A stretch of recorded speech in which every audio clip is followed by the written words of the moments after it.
Video కెమెరాలు చిక్కి red హ్యాండెడ్గా పట్టుబడ్డారు. Right. దాని తర్వాత చంద్రబాబు నాయుడు గారు ఎవరితోనో ఒక ఎమ్మెల్యేతోనో ఎవరితోనో మాట్లాడుతున్న ఆడియో లీక్ కూడా అయింది. రేవంత్ రెడ్డి గారితో మాట్లాడుతున్న ఆడియో లీక్ ఆడియో లీక్ అయింది.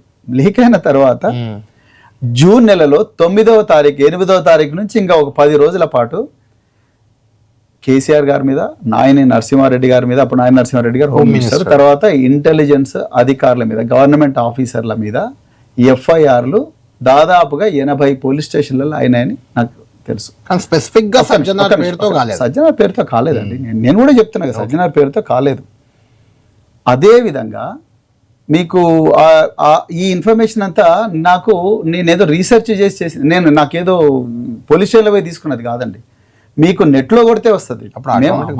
ప్రెస్ మీట్ కు మేమంతా ఇంత రీసెర్చ్ చేసి రాజకీయ నాయకులు ఎవరు కూడా పోలీస్ స్టేషన్లకు పోయి ఎఫ్ఐఆర్లు తీసుకొని పోరు. ఇప్పుడు చేయాలి, వారు చేయాలి, రిప్లై ఇవ్వాలంటే ఇవన్నిటికీ నేను చెప్తాను.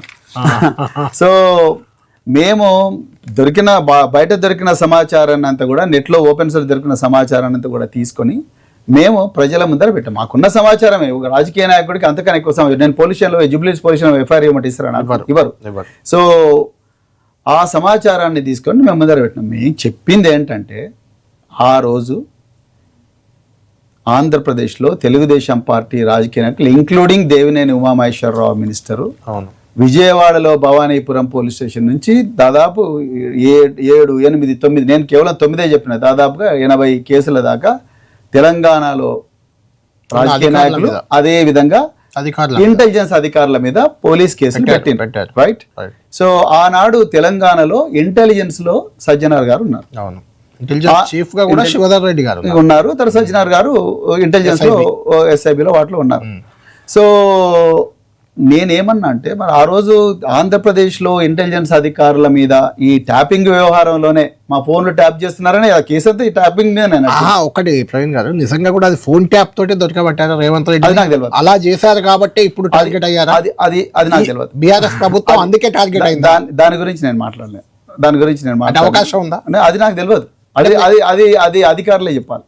అది రేవంత్ రెడ్డి గారు ఎట్లా రెడ్ హ్యాండెడ్ గా దొరికిందనే విషయం అది అధికారులు చెప్పాలి. దాని గురించి నేను మాట్లాడాను. అది ఒక పోలీస్ ఆఫీసర్ గా సజ్జనార్ కాదు కదా, ఎవరు అడిగినా నేను ఆ విషయం గురించి మాట్లాడాను.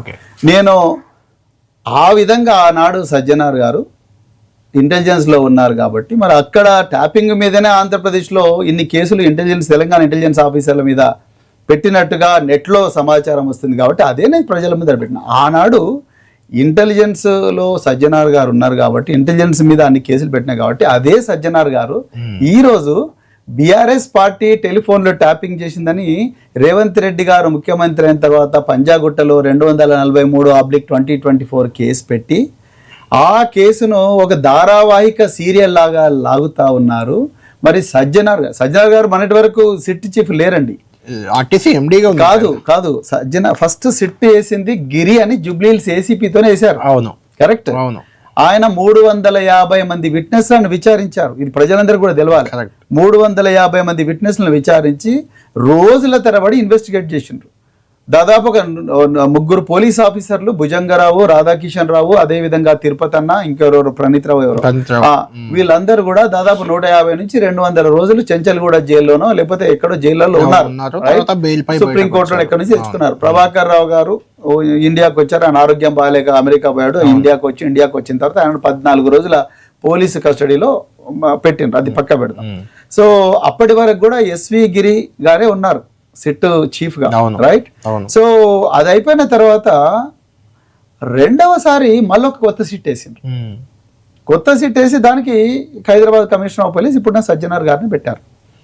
నేను మళ్ళీ చెప్తున్నా, కళ్యాణ్ గారు, నేను ప్రెస్ బ్రీఫింగ్ ఇచ్చేటప్పుడు కానీ